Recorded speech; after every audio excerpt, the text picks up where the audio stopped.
Well, as we close in on the end of the year, we want to finish things up by answering some questions that we've received recently at Cravitz Financial. We're going to cover topics today like retirement withdrawal rates, Social Security benefits, saving and investing strategies, and much more. So this episode is going to take you through a variety of retirement scenarios today.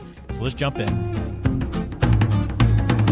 When it comes to financial planning, you need to cut through the jargon so that you can understand how to achieve your own retirement success. This is Candid Conversations, Retirement Talk with Ryan Cravitz of Cravitz Financial and Insurance Solutions. Well, glad to have you back on another episode of Candid Conversations, Retirement Talk with Ryan Cravitz. I'm Ben George. He's Ryan Cravitz, of course, at Cravitz Financial there in Orange, California. Ryan, welcome in. How are you today? I'm doing pretty good. How are you, Ben? I'm doing well. We are in the final month of the year. I know you can't go anywhere without seeing something related to the holidays right now, so that's top of mind for everybody. And I was just thinking a little bit about it, trying to get our plans together, at least for the holidays. Do you guys have any family traditions, anything special you guys do this time of year? Well, we always go out to my sister's house on Christmas Eve and spend some time out there for the day, and usually late into the evening, and then we might come back, and then the next day we have Christmas at our cousin's house as well. So they have a nice big house. So it's a pretty big family get together and some other friends. So it's a pretty fun, couple of days there with family and such. That's great. And I know with only 2 weeks-ish left until Christmas, maybe 3, you got your shopping done? Well, of course not, Ben. Come on. It's a work in progress. Yeah. I have some of it done, so I'm happy about that. We've got some things, taken care of there, but I still have plenty more to get. So maybe this weekend I'll get going. Every time about this time of year, I'm like, next year I'm definitely going to go ahead and just be planning ahead a little bit. So then when Black Friday rolls around, I get a lot of my shopping done then and kind of have things knocked out and not worry about it in December. And then, well, Thanksgiving rolls around every year, and I'm like, well, I guess I'll just end up buying things again in December and figure it out when I figure it out. So I don't do proper planning when it comes to getting ready for gifts and buying that around the holidays. You and me both. But, actually, that's a good reminder. I should get online, get on Amazon or something like that, yeah. And I'm sure I can find some good stuff there, too. Well, I think they made it easy for us, right? Because you can just get on and press a couple of buttons and have something delivered within a day or two. So it kind of actually promotes procrastination a little bit. Yeah, some things we get delivered on Amazon, they deliver it the same day. Yeah, I mean, they're crazy. It's like, did I even press, submit and already it's here? I mean, it's incredible sometimes. Yeah, their distribution's pretty insane, but it's, I guess, the reason why they're as successful and as large as they are. But, well, we wish you a happy holiday season, and to those listening today to the podcast, we wish you that as well. Hopefully you're able to spend some time with some family and friends. But today we want to jump in and go through a number of different questions here, Ryan. I thought this was a good idea you had is, you've gotten a bunch of questions that have come into the office, over the last couple of months or so. And these are all kind of good scenarios, I think, today that probably somebody will be able to relate to, right? Because they cover on a bunch of different topics. Yeah, definitely. I mean, as we wrap up the year here, kind of just go through all these different things because, some of these are more common questions that I'll tend to get and figure let's just put it all in the same podcast here. All right, well, let's jump in and start with this one. I'm closing on a new house in a few weeks and I need cash for the closing, but my current home isn't going to sell in time, so I won't have the money from that to use. I don't want to make a big withdrawal from my IRA and pay all those taxes, so should I just find some kind of short-term loan? Yeah, it's a good question. I mean, possibly, if we're talking just a short-term loan, hopefully the interest isn't that high. That could be a possibility. But, the first thing that I would do is, take a look and see if you have the cash, available. I mean, I'm assuming that you don't and that's the reason, for the question here. But, the first place I would look is to, any cash that you have on hand, checking, savings, that sort of thing. Yeah, definitely I would lean towards staying away from wanting to withdraw from an IRA. I mean, there might be a 10% penalty. I don't know the age here. If you're under 59 and a half, as an example. I mean, over that, you don't have to worry about the penalty, but we've got taxes.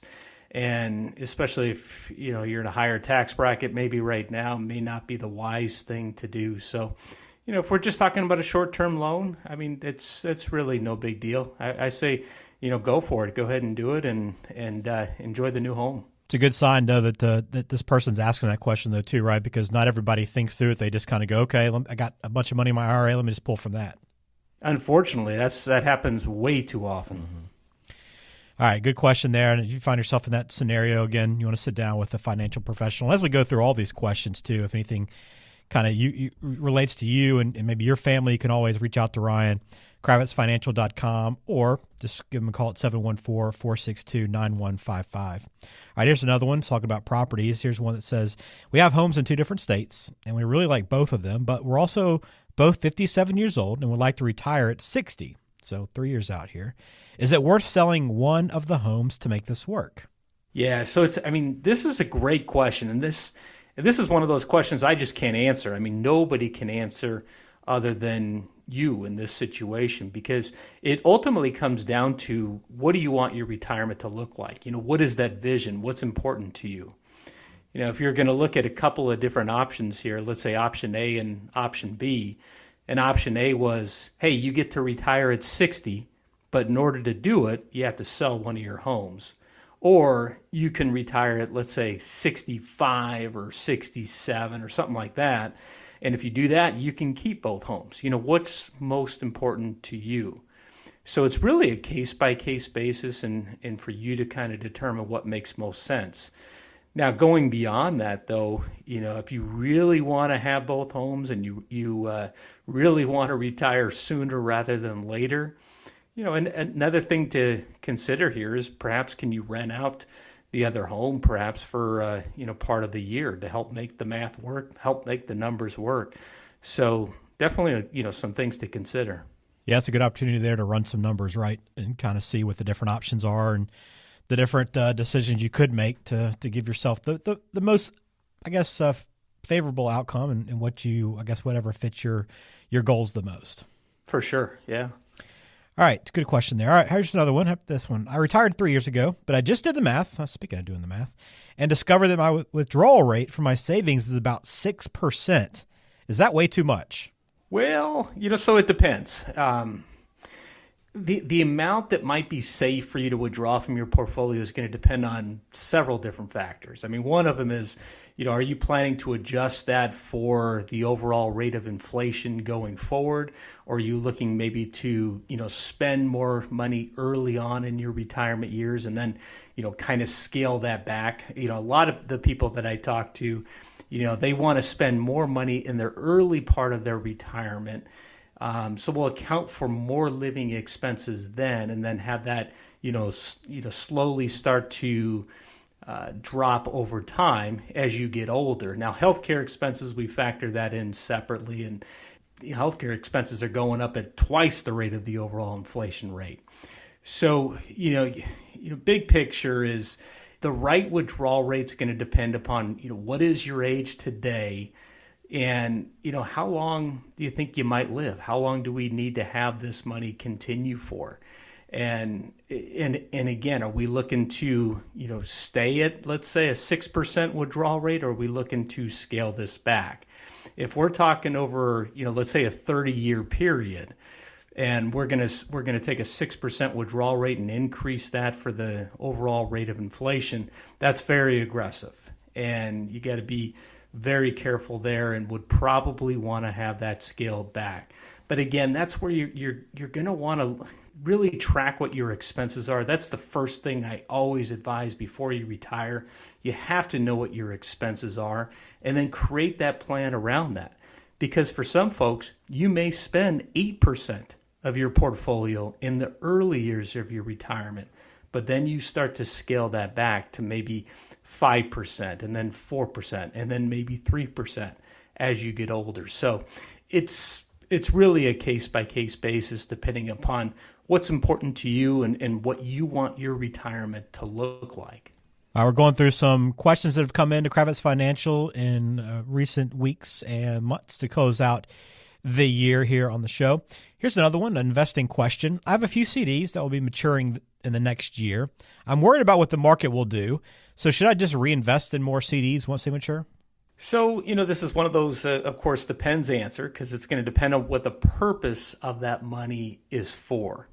And, what we do know about the markets is that they go up and down. And over the long term, over the history of the markets, the stock markets and such, they've gone up. But it's not going to go up in a straight line.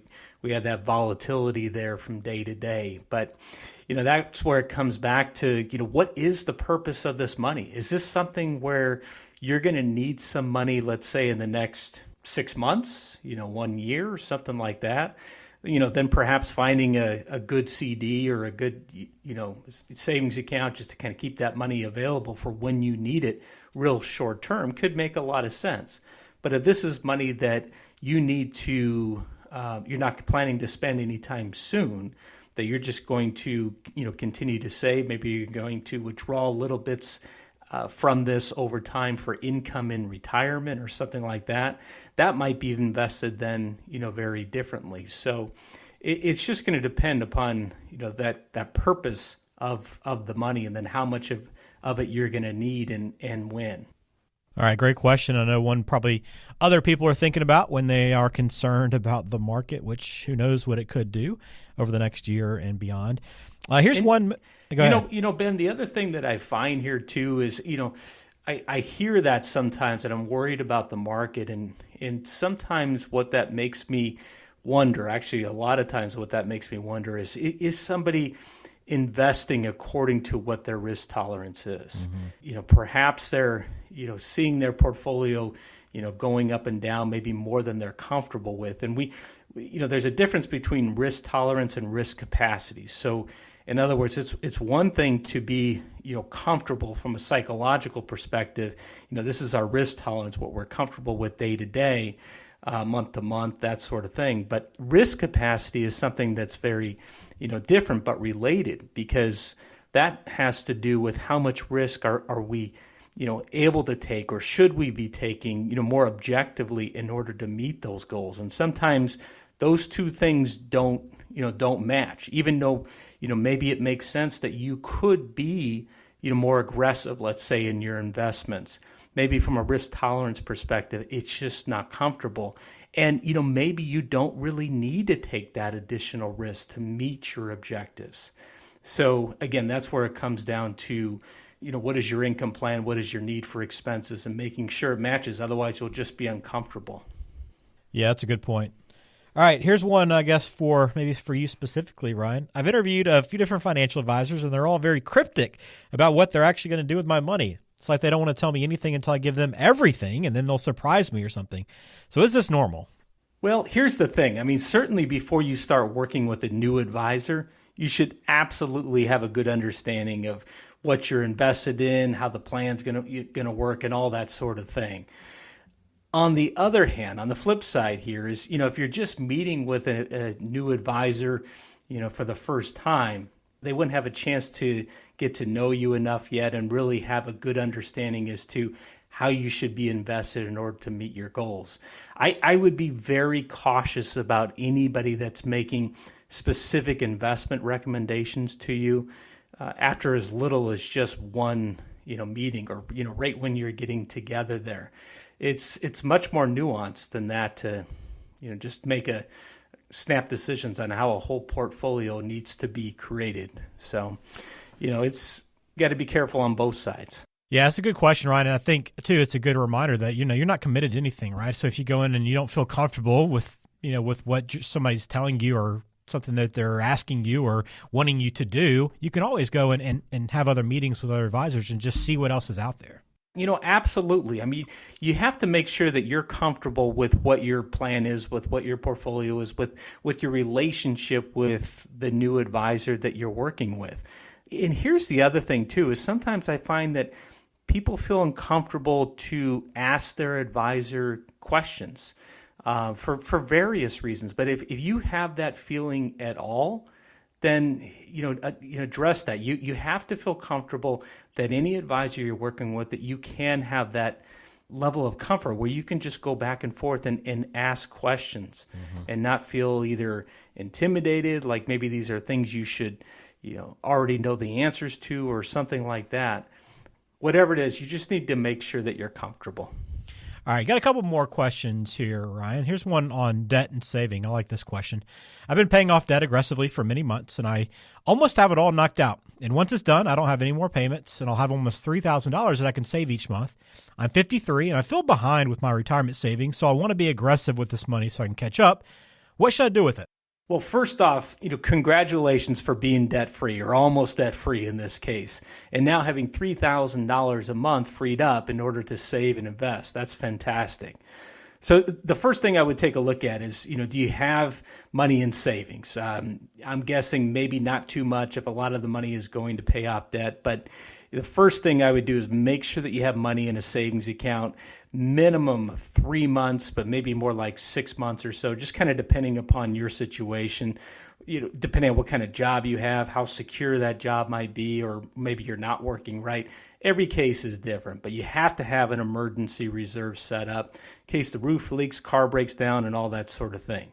Now, after you have that emergency reserve set up, then you're going to want to take a look and see, if you're still working, maybe you have a retirement plan there, such as a 401k plan.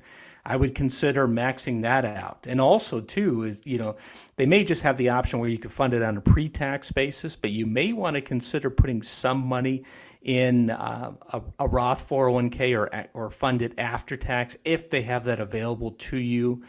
Also, beyond that, if you can, max out your 401k and you have that additional money here to save and invest, you can also just save in a taxable brokerage account as well. Another thing too, depending upon what your income is and and if you're married and if your spouse might be contributing to a plan. So there's some different rules there, but you may be able to, contribute to a 401k, but then also, contribute to a Roth, or you might be able to make a contribution to a spouse's traditional IRA or Roth plan. So, you're going to have some different options there, just kind of depending upon your situation. So, but again, congratulations on, being debt free.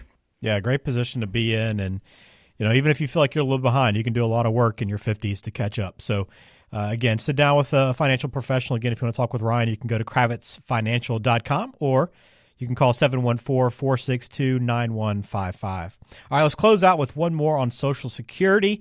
My wife is 62, and we're thinking it would be a good idea for her to take her Social Security benefits now. I'm 64, still working, and I don't plan on taking mine until at least my full retirement age. However, we heard that our benefits could be withheld because we are still working. Can you explain how this works?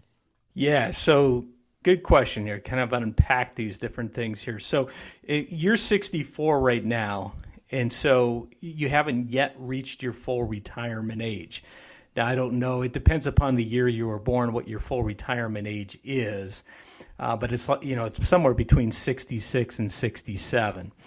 Now, what you have to watch out for is that if you are still working and you want to turn on your Social Security benefits and you haven't yet reached your full retirement age, that your benefits could be withheld. So they have an earnings test, and above in 2024, for instance, above $22,320, $1 for every $2 is going to be withheld from your Social Security. Now, it's not a tax. It's not like you would never get it back. Once you get to your full retirement age, they don't give it back to you in a lump sum, but they do credit your benefit with a positive adjustment going forward. Now, once you get to the year of your full retirement age, but before the month of your actual birthday, the rules are more liberal. You can make some more money without having it withheld at all. But, here's the deal. For most people, if you're still continuing to work, it doesn't make sense to take your Social Security prior to your full retirement age. So you do want to consider that. Okay. Great question. All these, I think, very good scenarios and common scenarios. Hopefully something we touched on today maybe addressed a question that maybe you had or some things you were thinking about. But as always, encourage you to sit down with a professional to work through these situations, to really get into your details so Ryan or whoever it is can truly give you a full answer to whatever your scenario might be. Again, you can log on kravitzfinancial.com or call 714-462-9155. Yeah, Ben, I just realized the other part of that question there, that first part was the wife was looking to take her benefit, and she's 62. Yeah. And so she can go ahead and do that. If she's not working, she could take it. That earnings test will only apply to you and for your situation, but she'll be fine. And it's very good. You always want to take into account both spouses, right, when you're making that decision. You don't just want to turn on one without thinking about how it affects the other. Absolutely. All right, very good. Well, with that, Ryan, we will close out the year, and it's been a good one, and I've enjoyed working with you, and hope you and your family have a happy holidays, and you listening as well. You too, Ben. Take care. Well, thank you for listening to Candid Conversations, Retirement Talk with Ryan Cravitz. Again, log on kravitzfinancial.com for more, and we'll talk to you in 2024.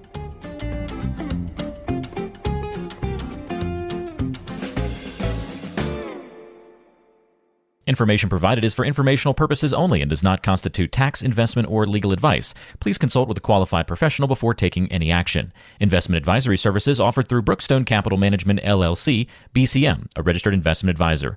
Cravitz Financial and Insurance Solutions and BCM are independent of each other.